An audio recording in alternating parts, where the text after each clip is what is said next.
Hello and welcome to this week's MyMarketology Lab. I'm Tony and I'm the head marketologist. This week I'll be discussing what may become an award-winning advertising strategy that's been implemented just this week by Channel 4. It's an amazing example of repurposing existing content, influencer marketing, and being willing to try new approaches and strategies. Now, Channel 4 has partnered with the RNIB, or the Royal National Institute of Blind People, and the following companies to run a series of adverts supporting National Eye Health Week. So, O2, Paco Rabanne, Amazon Echo, Freeview and Specsavers. Now, the idea was to run a series of adverts which enabled viewers to experience what an ad break is like through the eyes of people who are living with sight loss conditions. Quoting the Channel 4 press release, there are 2 million people living with sight loss conditions in the UK today. It's a great cause and a great opportunity for brands to get in front of new audiences with very little risk involved. How would all of these companies be able to get involved with a charitable cause without being self-serving, but also be able to market to that audience as well? It's pretty much the golden goose of marketing approaches, getting your message in front of an emotionally charged audience, whilst associating your brand with two influencers, one of which is a charity, so in this case Channel 4 and the RNIB, and not paying any additional cost to do so. It's absolute magic. Now, this isn't me being cynical. Think about it from a charity's point of view. They're raising awareness of the cause, they're introducing themselves to the audience of some large brands, and they're distributing their awareness strategy through a popular terrestrial TV channel without having to create any advertising or any marketing collateral themselves.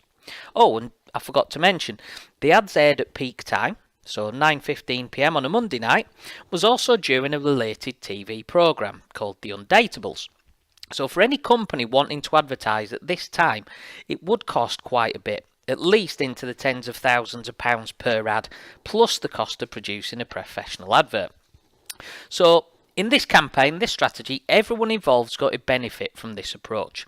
It's an extreme version of influencer marketing. Basically, you've got influencers supporting other influencers. So moving on to repurposing of content that I mentioned at the start. Now, these adverts haven't been created specifically for this campaign. What they're doing is using existing ads that have been tweaked for the new purpose. Now, we all know that Evergreen Content is one of the main pillars for successful content marketing. These assets can and should be repurposed wherever possible. As I mentioned, this campaign uses existing ads from each of the 5 brands involved. This means that there were no additional costs for production of the ads. To achieve the goals of the campaign, or in other words, enabling the viewers to experience the ad breaks as people with sight loss conditions, they've added filters which mimic a certain set of particular conditions, which I'll cover when we go through the screen grabs at the end of this section. So even for people who aren't technical, adding a filter is a fairly straightforward job to do on any video editing software.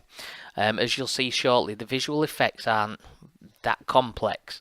And to a degree, to be honest, they're not actually that important either. But the intent behind what they're actually doing with them is the important piece.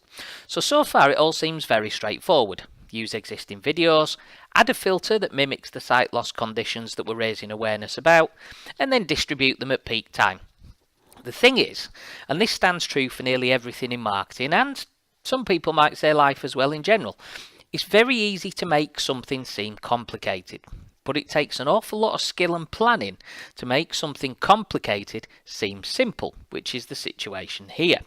The ad agencies and brands involved have pulled a completely unique idea out of the ether, which is extremely effective in its purpose, and didn't have any elements of risk to anyone involved. It looks simple and it benefits every brand involved. Again, it's absolute genius. Now, Channel 4 themselves admit that this is a first and is a unique approach. That being said, it isn't the first time that they've pushed the boundaries in their advertising though. For the Rio Olympics in 2016, they created what they say was their most accessible ad break ever, which was fully signed by deaf artist and actor David Ellington, who you can see on screen. So, moving on, here are some screenshots or some excerpts from the latest campaigns that they've run.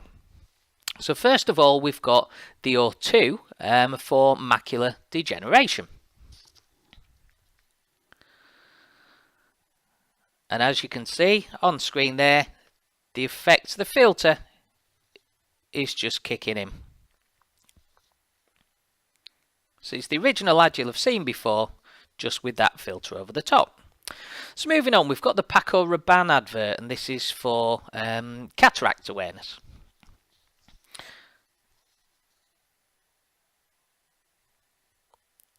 As you can see, the filter's kicking in.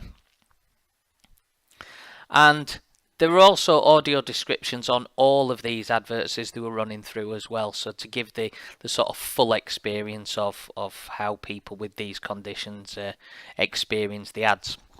So moving on, we've got Amazon Echo, and this was raising awareness of eye conditions related to diabetes.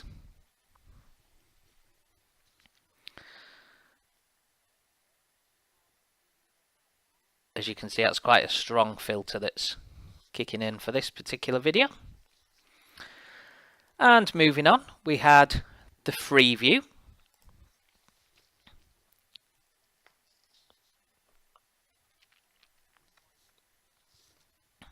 And there you can see the filter that they've added onto this video as well.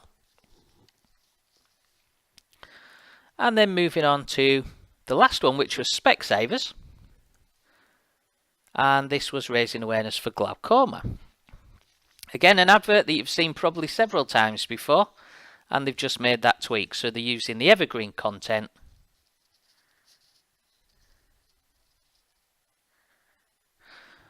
So there you go.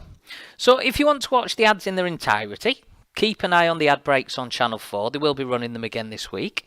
Or visit the press page. Now, as you can see, that can be found at www.channel4.com/info/press.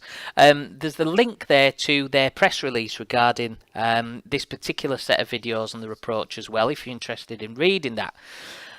So that's the brief synopsis of the campaign that they've run. As I mentioned, there are a few lessons that we as marketers and advertisers can learn from this particular campaign. The first thing is that evergreen content is important, and it will keep delivering results, hence its name. So repurposing it can save vast amounts of time and money, and it can still bring you those great results. You need to be imaginative and think about what else you can do with that content. The next purpose might be miles away from how you originally used it, and in a completely different format if that's the case. But if it's evergreen content, it will still get those results if you tweak it. So when you're considering influencer marketing, don't forget that you also have your own audience, and that you are also an influencer of your own standing. So you have as much to offer any other influencer as they have to you. Join forces as they've done in these campaigns and watch your results bloom. Also, be willing to try out new ideas and to consider new strategies as well. All of the companies and brands involved in the Channel 4 campaign were obviously willing to try something new and to put some effort into trying to repurpose that content to raise awareness ultimately for the RNIB and National Eye Health Week. So again, it's not self-serving, it was done from a place of good intention. But from a marketer's point of view, there are lessons we can learn from that approach. So to answer the title of this lab, why did ads suddenly appear out of focus on Channel 4 this week? Well, it was an advertising campaign for the RNIB and National Eye Health Week, where viewers experienced an ad break as if they were one of the 2 million people in the UK who were suffering from sight loss conditions. It was an innovative advertising campaign where the cause, the charity and the brands to a degree involved all benefited without anyone having to defend themselves from claims of them selling themselves out, basically. So that's it for this week's lab. I hope that you've enjoyed our change from the slightly normal format and that it's given you some food for thought on how you could adopt a similar mindset in your own marketing and advertising. We're always open to any questions that you might have about digital marketing or any suggestions that you might have for future lab videos. Our contact details are on screen, so feel free to contact us through the usual social media channels or by emailing us at hello@mymarketology.com. Thanks for calling by. Leave a message for us in the comments below to let us know that you've passed by. And don't forget to subscribe to our channel so that you don't miss out on any of our future labs. You'll probably be seeing some new case studies coming through over the next weeks and months as well. So thanks again for calling by. I'll see you again soon.